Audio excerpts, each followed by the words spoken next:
हिउँचुलीको हिउँको पानी हिउँचुलीको हिउँको पानी दुई हातले पिउला हजुरा हो छोरीलाई दिउला हजुरा।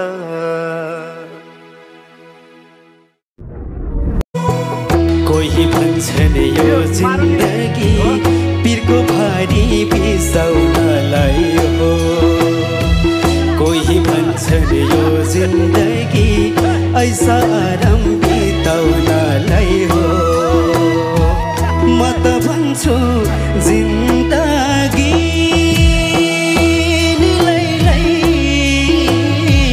म त भन्छु जिन्दगी सावनमा उर्ली आए बगी जाने हो खोला। आज यहाँ हाँसौँ खेल्छौँ भोलि फेरि का होला। मरिलानु